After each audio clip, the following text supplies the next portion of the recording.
Hi, this is Bissonette with another episode of Tips and Tricks. Sorry it's been a while. We had quite a bit of snow and probably like a lot of y'all, returned the horses out for the winter.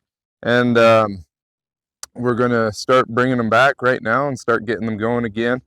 And this episode, I'm just going to kind of run through some of the things that I do and some of the things that I look for, some of the things that I do to prepare my horse as I go to get on them in the springtime.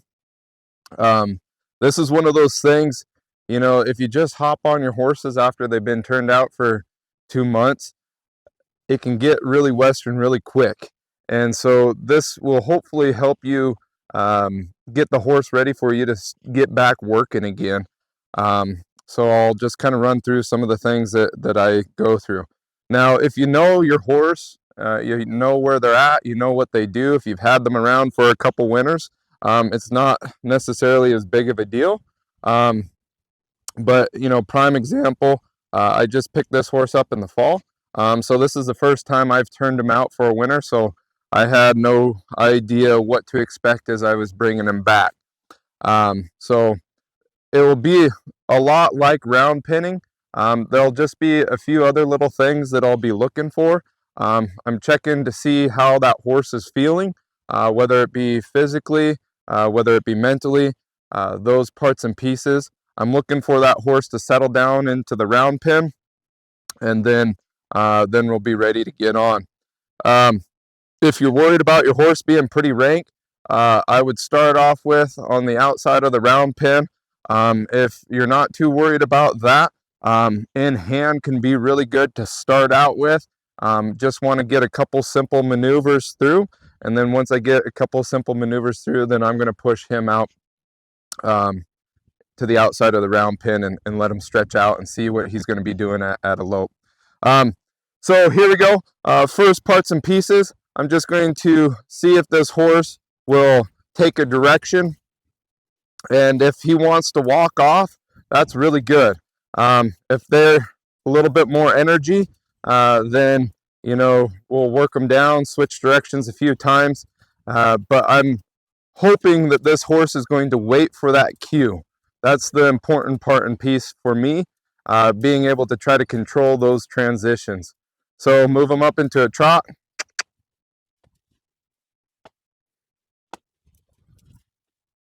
Now, as you notice, my left hand is my lead hand, my right hand is my gas pedal. So every time that horse is not trotting, I'm going to use my gas pedal to get him going. I don't want to overuse the gas pedal because then it doesn't become effective pretty much. It's essentially desensitizing instead of sensitizing that tool. I'm also really big about that left hand, that lead hand, continuously giving them a direction. As soon as that lead hand drops, I want to see that horse come around. Really nice. He's listening to me. He's paying attention. Good boy. Head him out. Give him the other direction, and hopefully we have the same kind of circumstances over here. Good. He's taking that walk really nice.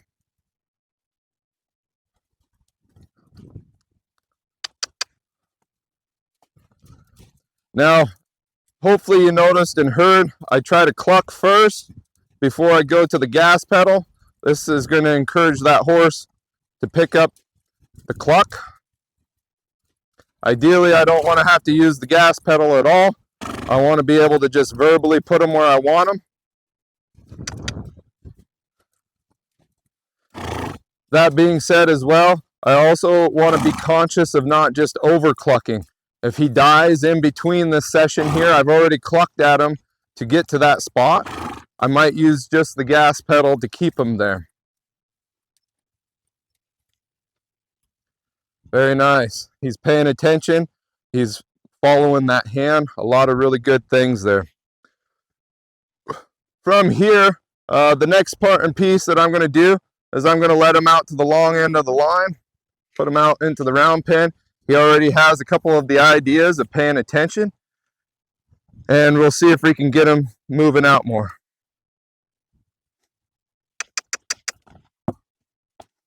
Now, if a horse throws a little attitude like that, a little bit of sass, I want to just apply the pressure. It's not okay. Every time he does that, it's just going to be pushing him a little bit more. Now, the translation into horse talk is if you want to throw attitude, you're going to have to work harder. You want to be nice and amicable, then we'll be nice and amicable as well.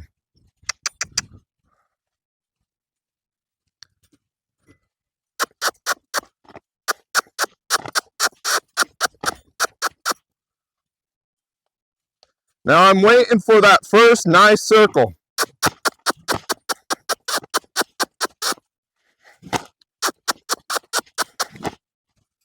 There we go.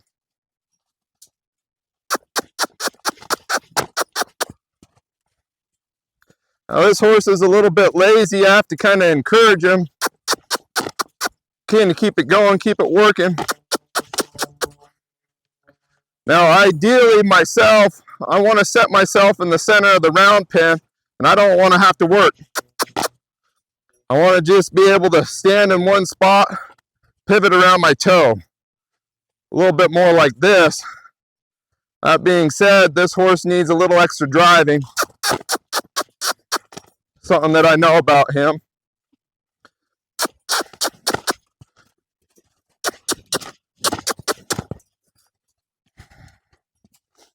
And again, when he's being nice, we're going to be nice. If he's throwing attitude, then I'm going to just drive him harder.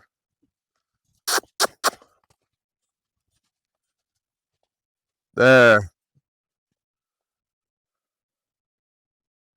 Okay. If he wants to come into the center of the circle, very good. Let him relax and rest when he comes to me. If he goes away from me, he has to work a little bit more. We'll let him hang out, catch his breath a little bit, as long as he wants to be here with me. Now notice, I don't chase this horse with the pets, okay? In fact, if he moves away, I quit petting him. He only gets that reward when he's with me, and then I release the reward. In all honesty, you know, I tell a lot of people think petting a horse is telling them good job. This is a new feeling for them. Every time he disconnects, I want to move away, see if he's paying attention again. Okay? As long as he wants to lock in, hang out here, his life can be really easy. Test, see if he wants to follow along.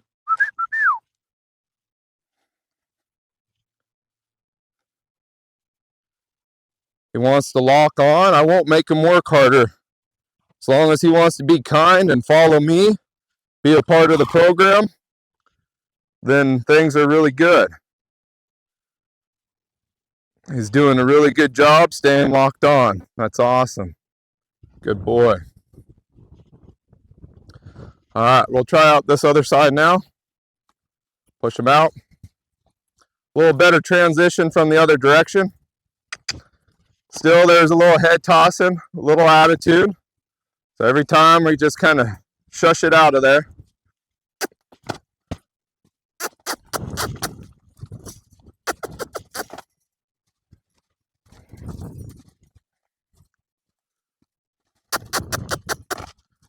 We got to remember, you know, these horses, this horse in particular, he's had about a good 3 months off. So it takes a little bit to remember all the parts and pieces to what's going on here again.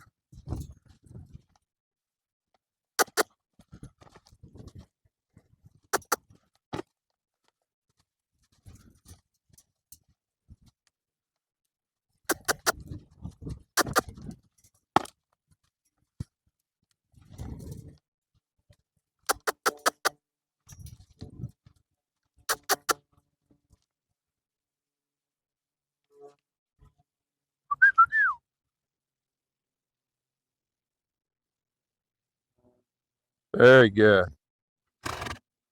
Very, very good.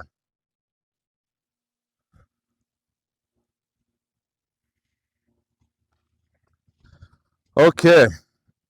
Now, it is really smart to get a good bit of this energy out of them before you just crawl on. You can be the best bronc buster there is around, but every time you step on one, every time one cuts in two on you, you just have that much more of a chance of getting yourself hurt and getting the horse hurt. So if we can set them up to where that doesn't even have to be an issue, we're going to be safer. That horse is going to be safer. So again, got my little bit of round pinning squared away. I got him breathing. I got him thinking. Okay. I'm still not quite ready to crawl on him and go. I want to test my reins both directions here. Want to see that he's flexing, coming soft. Come soft there. Good. Both directions.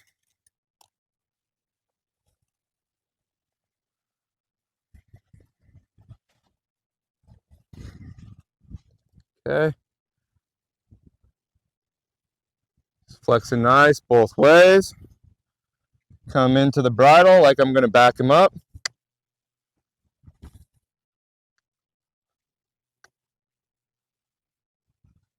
Very nice. I'm just testing to see, if he's paying attention, if he's ready. Now, before I crawl on, I want to get this head good and bent. So if he does go to step around, scoot, I know where he's going. Now, a lot of guys will kind of hang out on the side. Yeah, I'm not a huge fan of that. When it's time to get on a horse, I like to be nice and smooth and just get right into my spot. Now, I'm going to look to see if I can get a good couple flexions here, both directions. Takes a step. Okay. Waiting for him to get soft. Okay, once he starts getting soft both directions, then the first movement that I ask for is going to be in this small circle right here. Pushing that hind end forward and through, letting him take a couple steps. Make sure that he's feeling me. He knows exactly where I'm at. Feels good. There, he feels like he kind of relaxed just a hair. So I'm going to bring him back to the hip. Set down. Now at a stop, I'm going to make that transition. Very good. This side. Ask for a step. Wait until he settles in.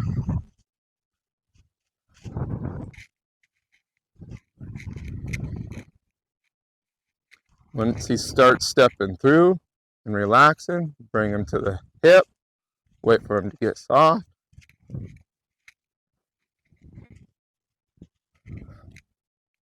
And if they kind of do that, if they start stepping in a different direction than what you cued, just shorten this inside rein out just a little bit. Makes it a lot harder for them to go faster doing anything. Okay. Once I have both directions, then I'm feeling confident that he's paying attention and he's ready to go. And then I'm going to pick out a bigger circle and I'm going to start seeing if my neck rein is where it needs to be. There. He's walking out really nice that direction. We'll go ahead, pick up our neck rein for the other direction. And he's already picking up his neck reins. He's remembering where we left him in the fall. Very nice. Smoothing out and really paying attention to that hand and those leg cues. From there, I'm going to go into how I would warm up a horse. There's another YouTube video on kind of what I do as far as all the different buttons for warming up a horse. But as far as that first springtime ride, that's what I'm looking for. I want to start off in hand a little bit. I want to get them pushed out. Not only am I checking to see if there's attitude issues, I'm checking to see if that horse is sound, how they're feeling, what their mood might be, and I'm starting to remind them that it's important to be listening to me, picking up the cues.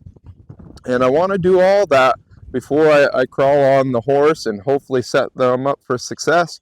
And hopefully in that it will help set you up for success with your horse as well. And that's just kind of how I approach the process in springtime after my horses have been turned out. Again, that's Carl Bissonette, Tips and Tricks. Thanks again for listening and paying attention. And if there's any questions on these videos, again, always feel free in the comments to ask those, and we'll see if we can get them answered for you. Thank you.